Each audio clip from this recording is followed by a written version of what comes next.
Hello, everybody.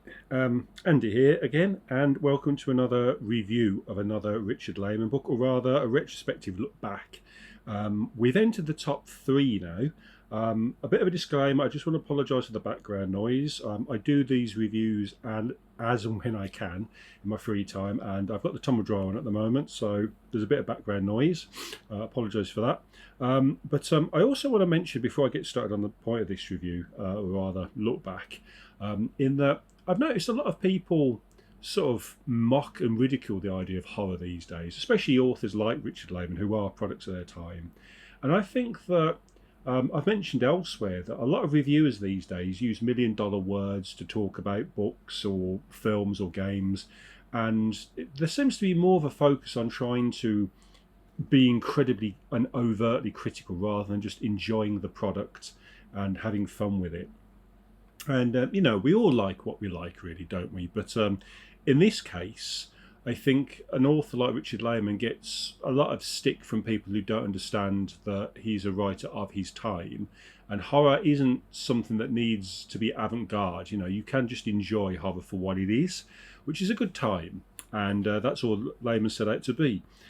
So, with that being said, I want to now talk about the top three. We're into the top three, in my opinion only, purely subjective, Richard Lehman books. And we're starting off at number three with this beauty. And I decided, instead of my ugly face, to show you the front covers of these books now, and just reflect on the beautiful Steve Crisp artwork. So here we go with Richard Lehman's In the Dark, which is in number three. And then firstly, look at this art. This is the sort of stuff that these days books just don't have. The artwork, there's so much detail in the artwork. It's work of art in itself, and I miss the days where paperbacks were this dimension stuff. So this book here, for reference compared to my hand, it's smaller than my hand, and quite a nice bit of artwork, quite a thick book, about 500 pages. And this one is In the Dark. It was released in 1994. I think, hands down, this is the best idea that Richard Lehman ever had for a horror novel. It's in many ways, his simplest idea, but it's his most ingenious and intriguing story. And when I first read this book, this very quickly became my favourite Richard Lehman book. In the initial run of Richard Lehman books that I read, this was my number one book.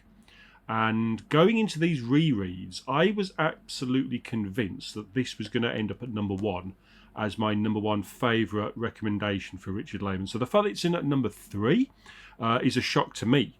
In saying that, the fact that it is my third favourite Richard Lehman book, or at least the third one that I would recommend to somebody in terms of his works, showcases that I have a huge affection and love for this. And despite being quite a big book, over 500 pages, this one flies by.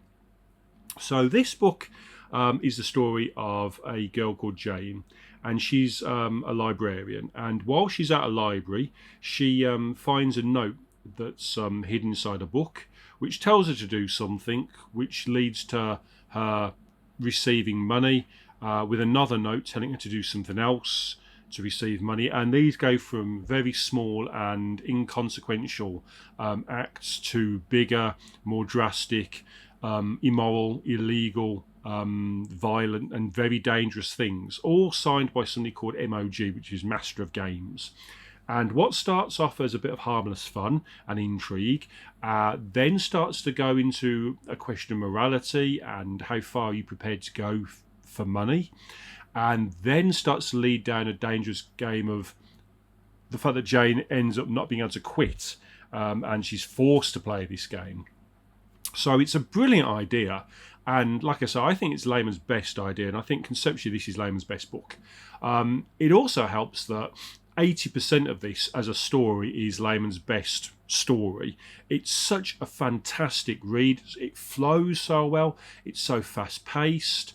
The story contains so many dramatic turns. It's got a relatively small cast of characters, and it also helps with the fact that Jane's despite the fact that she's willing to do immoral things, she's a great character because we don't really know a lot about her at the start. And it's easy to turn around and say, well, would Jane do this? But since we as the reader don't know who Jane actually is, then obviously, yes, she would.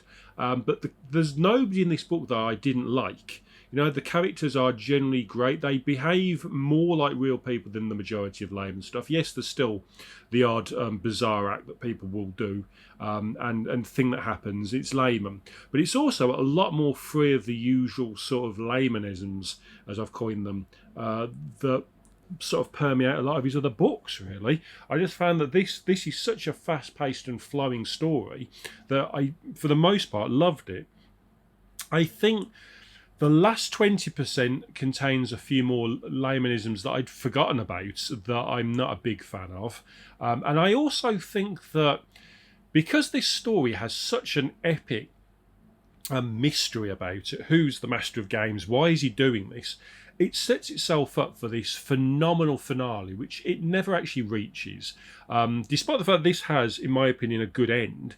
You know, it's got a happy ending, so to speak. It is a shame that the identity of Emoji, and it's a slight spoiler here, but the identity is never really a major thing in the book. You know, I got the impression that this person was going to be somebody significant to the story, and it's not the case.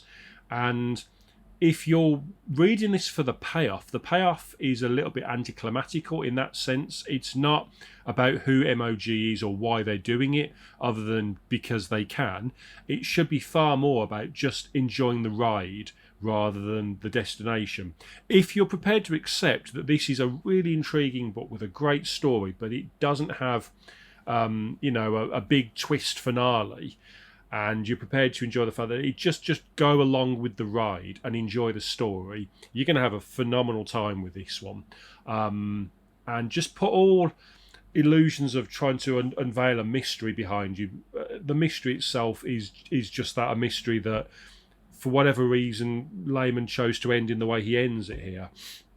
But that shouldn't stop you from enjoying what is otherwise a phenomenal horror novel. I love this book. I genuinely love it. And I think the leap in these top three books above everything else he's done is dramatic. So this gets my pick for third best Layman book.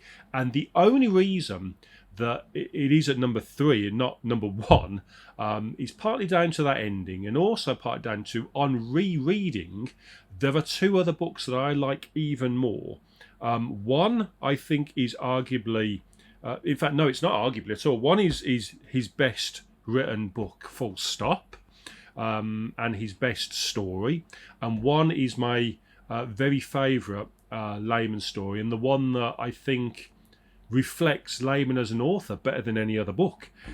Which one's 1 and 2 you're going to find out in the next reviews, because I'm going to have 1 and 2 at the same time. I'm going to be doing both of them at the same time, and so there's only 1 video left to go of Layman. But In the Dark, this is a fantastic book, honestly.